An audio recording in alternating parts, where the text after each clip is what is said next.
Hello all, welcome to my channel. ఈరోజు best ever combination అయిన నాటు టమాటాలతో చేసిన ఆలు టమాటో కర్రీ, అలాగే చప్పటి పప్పు కందిపప్పుతో పల్చటి పప్పు చేశాను. పిల్లలకి ఈ పప్పు వేసి వేడన్నంలో కొంచెం నెయ్యి వేసి పెట్టండి, చాలా హెల్దీ, సూపర్ టేస్టీగా ఉంటుంది.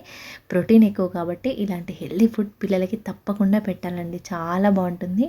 నాటు టమాటాలతో ఈ కర్రీ ఒక్కసారి ట్రై చేయండి. దీనికోసం ఉల్లిపాయలు, ఆలు, పచ్చిమిర్చి కట్ చేసి పక్కన పెట్టుకున్నాను నేను. ఇప్పుడు స్టవ్ మీద ఆయిల్ పెట్టి ఆయిల్ వేడెక్కిన తర్వాత కొంచెం ఆవాలు వేసుకోండి. ఇవి చిటపట్లాడుతున్నప్పుడు జీలకర్ర వేసుకోండి.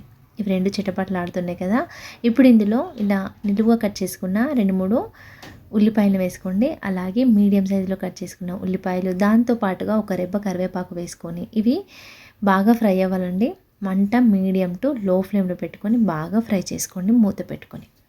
ఒక 2 నిమిషాలు మూత పెట్టి మంట లో ఫ్లేమ్లో పెట్టి ఉడికించిన తర్వాత ఈ విధంగా ఉంది మనకి. ఇప్పుడు ఇందులో కొంచెం 1/2 స్పూన్ ధనియాల పొడి, కొంచెం అల్లం వెల్లుల్లి పేస్ట్ వేసి మంట లో ఫ్లేమ్లో పెట్టుకొని బాగా ఫ్రై చేసుకోవాలి.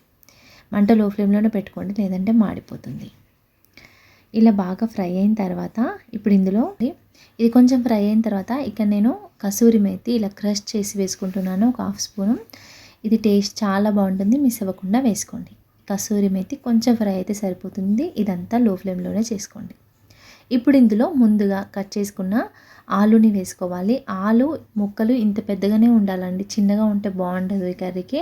ఇలా కొంచెం పెద్దగా ఉంటే చాలా బాగుంటుంది. అలాగే కొంచెం ఉప్పు వేసి కలిపి మూత పెట్టి మగ్గనివ్వాలి. మధ్య మధ్యలో ఓపెన్ చేస్తూ కలుపుతూ ఉండండి. అల్లం వెల్లుల్లి పేస్ట్ వేసాం కదా, అడుగు పట్టేస్తుంది. ఇలా కలుపుతూ ఆలు కొంచెం మెత్తబడి ఆయిల్లో ఫ్రై అయ్యే వరకు ఫ్రై చేసుకోండి, మీడియం టు లో ఫ్లేమ్లో పెట్టుకొని. ఇది కొంచెం ఫ్రై అయిన తర్వాత ఇప్పుడు ఇందులో మీకు తగినంత పసుపు వేసుకోండి. పసుపు వేసి ముక్కలకంత పట్టేలాగా కలిపి కొంచెం ఫ్రై అవ్వనివ్వాలి.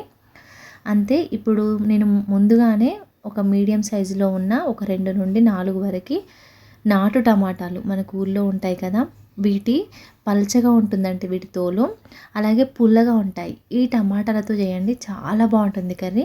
మనకు మామూలుగా దొరికే బెంగళూరు టమాటాలు అవి కాకుండా ఊరు నాటు టమాటాలతో చేయండి, అద్దరిపోతుంది టేస్ట్. టమాటాలు వేసి కలిపి మూత పెట్టి మంట లో ఫ్లేమ్లో పెట్టుకొని మగ్గనివ్వాలి. ఇప్పుడు నేను చప్పటి పప్పు కందిపప్పు పల్చని పప్పు కోసం స్టవ్ మీద కుక్కర్ పెట్టి ఆయిల్ వేసుకున్నాను. ఆయిల్ వేడెక్కిన తర్వాత ఆవాలు, జీలకర్ర వేసుకున్నాను. ఇవి చిటపటలాడుతున్నప్పుడు ఒక 1/2 స్పూన్ ధనియాలు వేసుకున్నాను. ఇది స్పెషల్ టేస్ట్ని ఇస్తాయి పప్పుకి, ఒకసారి ట్రై చేయండి. అలాగే మీ కారానికి తగ్గట్టుగా పచ్చిమిర్చి వేసుకోవాలి. ఇందులో కారం పొడి వేయం కాబట్టి పచ్చిమిర్చితోటే వేసుకోవాలి అంత కారము. అలాగే ఒక మీడియం సైజులో ఉన్న ఉల్లిపాయలు కట్ చేసి వేసుకోండి. ఉల్లిపాయలు వేగిన తర్వాత కొంచెం ధనియాల పొడి, అలాగే ఒక 1/2 స్పూన్ అల్లం వెల్లుల్లి పేస్ట్ వేసుకొని ఇవి రెండు ఫ్రై అవ్వనివ్వాలి మంట లో ఫ్లేమ్లో పెట్టుకొని. ఇవి కొంచెం ఫ్రై అయిన తర్వాత ఇందులో పసుపు వేసుకోండి, తగినంత పసుపు వేసి ఒకసారి ఇలా బాగా కలుపుకోండి. నేను ముందుగానే కందిపప్పు నానబెట్టి కడిగి పెట్టానండి. ఇలా ఒక 1/2 అవర్ ముందు నానబెట్టమనుకో పప్పు క్రీమీగా తొందరగా ఉడుకుతుంది. ఈ ట్రిక్ ట్రై చేయండి ఒకసారి. ఇదంతా పప్పు వేసి కలిపి మూత పెట్టి పప్పు ఫ్రై అయ్యేలాగా ఫ్రై చేసుకోవాలి. ఇప్పుడు మనము ఆలు టమాటాలో కొంచెం కారం, వాటర్ అంతా వదులుతుంది కదా టమాటా, అప్పుడు కొంచెం కారం వేసి కలిపి మూత పెట్టి మగ్గనివ్వాలి. అంతలోపు పప్పు ఈ విధంగా ఫ్రై అయింది ఆయిల్లో. ఈ స్టేజ్ బాగా ఫ్రై చేయాలండి, మంట లో ఫ్లేమ్లో పెట్టుకొని. ఇలా ఫ్రై అయిన తర్వాత పప్పులో తగినన్ని వాటర్ వేసుకొని 3 నుండి 4 విజిల్స్ వచ్చే వరకు పెట్టుకోండి కుక్కర్ని. ఇలా ఒకసారి టమాటాలని కారము ఉడికిన తర్వాత మనం గ్రేవీ కన్సిస్టెన్సీ కోసం ఒక టీ గ్లాస్ వాటర్ వేసుకున్నాను నేను ఇక్కడ. వేసి ఇలా ఆయిల్ సపరేట్ అయ్యే వరకు మంట మీడియం టు లో ఫ్లేమ్లో పెట్టుకొని ఉడికించుకోవాలి మూత పెట్టి. చూసారా, ఇక్కడ మనకి గ్రేవీ కన్సిస్టెన్సీ పర్ఫెక్ట్గా ఉంది, పల్చగా లేకుండా వాటర్ వాటర్ లేకుండా థిక్గా చాలా బాగుంది కదా. ఆయిల్ కూడా సపరేట్ అయిపోతుంది. అంతే అండి. ఫైనల్గా మీకు నచ్చితే కొంచెం గరం మసాలా యాడ్ చేసుకోండి. ఇది చపాతీలోకి చాలా బాగుంటుంది. నాటు టమాటాలతో చేయండి, అద్దరిపోతుంది టేస్ట్. ఇప్పుడు పప్పు కూడా ఆల్మోస్ట్ ఉడికిపోయింది. విజిల్ అయిపోయిన వెంటనే తీసేయొద్దండి. మనకి మొత్తం స్టవ్ ఆఫ్ చేసి అందులో ఉన్న గ్యాస్ అంతా పోయే వరకు పక్కన పెట్టుకోవాలి. దీనివల్ల పప్పు టేస్ట్ చాలా బాగుంటుంది.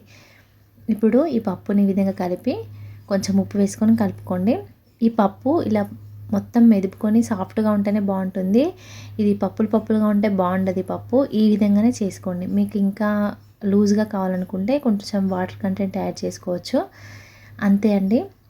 ఫైనల్గా కొత్తిమీర వేసుకొని సర్వ్ చేసుకోవడమే. ఇది చాలా బాగుంటుంది. పిల్లలకి నెయ్యి వేసి వేడివేడి అన్నంలో ఆవకాయతో పాటు పెడితే చాలా ఇష్టంగా తింటారు. అలాగే మన నాటు టమాటాలతో చేసిన ఆలు టమాటా కర్రీ, ఈ రెండు కాంబినేషన్ అయితే చాలా బాగుంటుందండి. మీకు నచ్చిందా? నచ్చితే నేను చెప్పిన విధంగా ఒకసారి ట్రై చేయండి. మీరు మరిన్ని వీడియోస్ కోసం ఛానల్ని సబ్స్క్రైబ్ చేసుకోండి. Thank you.